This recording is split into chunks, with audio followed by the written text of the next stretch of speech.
RIP, I thought of a new show concept that would be amazing. Low overhead because cameras are already running. And I think this shit is a smash. What would you watch? A live stream of someone trying to get dates, or a clipped highlight reel of them catching a vibe and failing spectacularly? That's the image Joe Budden put forward when he said he wanted the top streamers on a dating show. The whole bag of game, unfiltered, on public display. It sounds wild, messy, and exactly like the kind of idea that explodes into conversation in 2025. This idea shines a light on how culture and fame collide now. Streamers live in short-form bursts. A clip here, a DM screenshot there, a highlight that gets shared a million times. Joe's suggestion flips that script. Put them where their off-screen charm actually matters. The result? Comedy, drama, and awkward chemistry. For his podcast audience, the thought of watching carefully curated personas try to perform in real life is irresistible. Generational differences came up fast. Joe and the panel joked about some streamers never going outside and learning social skills through DMs. That line landed because it touches a truth.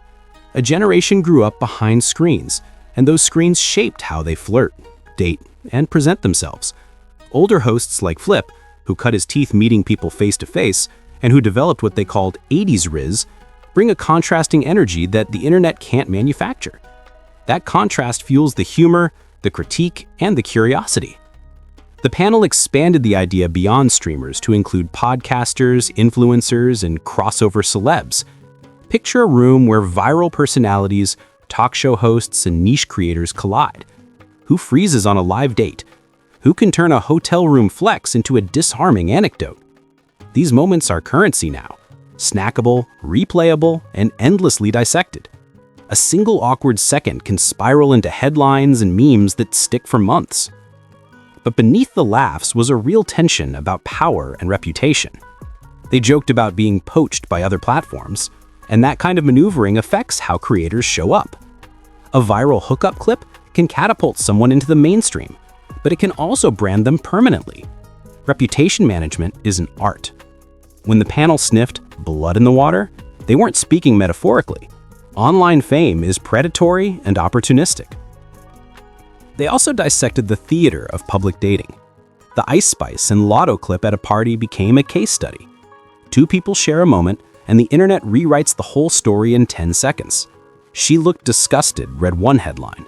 They were fake, said another thread. Context evaporates. A curated show could flip that by revealing what wasn't captured in the viral clip, what the buildup was, what jokes were cut, and what private smiles never made it online. The banter turned personal in the best way.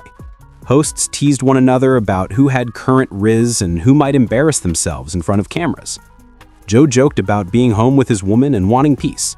Others bragged about turning up energy in fancy hotel rooms. It's that tension, bragging versus vulnerability, that fuels their chemistry and keeps listeners coming back to.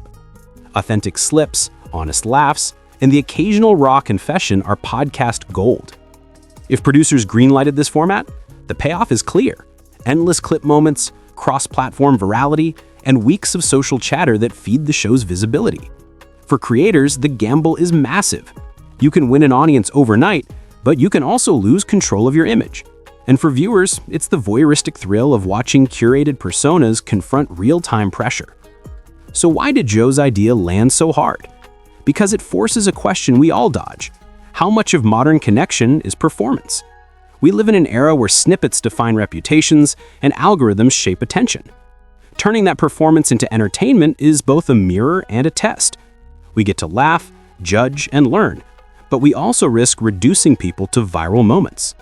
In the end, the thought experiment sticks because it's fertile ground for a cultural experiment. It could produce comedy, insight, exploitation, and empathy all at once. That messy mix, exactly the kind of content that thrives in our attention economy, and exactly the reason Joe's offhand pitch made so many listeners pause and say, yeah, I'd watch that. Think about the cultural implications. A show like this would be a microscope on modern courtship, fame, and authenticity. It forces us to reckon with whether we're entertained by human truth or human spectacle. Now let's dig deeper, because Joe's idea wasn't just about laughs. It exposed a bigger cultural tension, the line between performance and authenticity. Streamers thrive on performing for a chat box. They don't just talk, they curate, they edit, and they filter. But dating, that's uncut. No jump cuts, no moderation, no carefully trimmed VOD, just raw interaction. And that's where things get uncomfortable and fascinating. Imagine a top streamer, someone who commands millions of views, suddenly stripped of that power. No subscriber count flashing on the screen. No super chat army hyping them up. Just them, across a table from someone who couldn't care less about their Twitch emotes. The charm that works online doesn't always work in a restaurant. The ego that thrives on streaming metrics doesn't guarantee real chemistry. That mismatch is where entertainment lives. The podcast crew tapped into that idea with sharp banter. They mocked the T-Mobile commercial Riz, the outdated pickup lines and corny one-liners that maybe worked a decade ago, but now fall flat. They teased each other about who could survive in today's dating pool, who's been married too long, and who would embarrass themselves instantly. Underneath the jokes was a real commentary. The rules of attraction have shifted, and not everyone kept up. And that raises the stakes. A show like this would act like a cultural filter. Who's adaptable? Who clings to old tricks? Who surprises everyone with unexpected charm? And who crumbles under the pressure of face-to-face energy? Every episode could be a social experiment about how the internet rewired connections. But here's the darker side, the predatory attention economy. Joe and the others joked about creators being poached, about platforms circling like sharks whenever someone shows vulnerability. That's not paranoia, that's business. A streamer bombing on a date doesn't just mean embarrassment, it means the clip goes viral, the memes pile up, and suddenly sponsors rethink deals. In today's media landscape, humiliation is profitable. Think about it, a bad flirt attempt could fuel TikTok trends, parody accounts, and even reaction videos that outlive the original show. Meanwhile, a surprisingly smooth performance could rebrand someone as charismatic overnight. Fame is fragile, and shows like this weaponize that fragility. It's not just entertainment, it's a gamble with identity. Still, that's why people would tune in, because beyond the surface-level humor, this kind of setup permits viewers to analyze, to judge, to root for underdogs, and to laugh at arrogance. We don't just watch for romance, we watch for transformation. Will the awkward introvert stumble into confidence? Will the loud, cocky personality fall flat when stripped of its digital stage? These are arcs viewers invest in. The Ice Spice and Lotto example perfectly capture that dynamic. Two celebrities at a party, one viral clip, and instantly the internet decided the story. Disgust, shade, awkwardness, but none of us were in the room. That tiny window became the whole narrative. A dating show centered on streamers would be the opposite. It would blow open the window. No hiding behind curated clips, no "you had to be there" excuse. The audience would be there, watching every moment unfold. Jonas Crew's personal jabs only made the concept more relatable. Flip being told he had 80s Riz, but no modern game. Joe insists he's staying home with his partner, not playing the dating game at all. Others brag about being built differently, about flexing in hotel rooms, and about living it up. These aren't just jokes, they reflect the spectrum of attitudes toward dating in the internet age. Some embrace the chaos, some retreat from it, and some think they can still dominate with old-school charm. Now picture all of those archetypes clashing in a single show. You'd have the awkward but lovable rookie, the smooth talker who isn't as smooth as he thinks, the veteran who still believes he's got it, and the rising star trying to prove themselves. Add cameras, add the pressure of an audience, and you've got a recipe for unpredictable, messy brilliance. It's not hard to see why Joe's audience lit up at the thought. This isn't just a pitch for content, it's a reflection of how we interact now. We're all performing, whether we admit it or not, and stripping performance down to raw, real human exchange makes us both laugh and cringe, because it reminds us how fragile charisma really is. And maybe that's the hidden hook.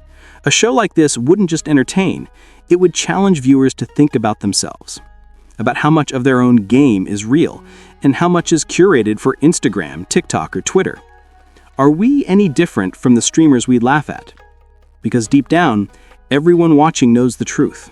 In a world where everything is content, even the way we flirt becomes a performance. By the time the crew wrapped the bit, it was obvious. This wasn't just about making fun of dating. It was about exposing the culture shift.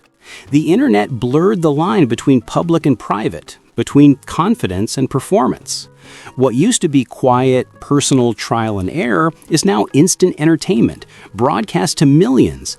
And that's why this streamer dating show idea hit so hard. It captured the absurdity of our time. Think about it. On one hand, it would be hilarious to see top creators stripped of the comfort zone that built them. No ring lights, no Twitch chat, no edit button. Just a table, a stranger, and silence they can't escape. On the other hand, it would be uncomfortably real. Because what happens on that stage is what happens in our own lives. The tension between who we present and who we are. Joe Budden's crew turned the idea into comedy, but beneath the laughter, they were poking at something universal. The fear of rejection, the fragility of ego, the way we all overestimate our own riz. And maybe that's why listeners connected so strongly.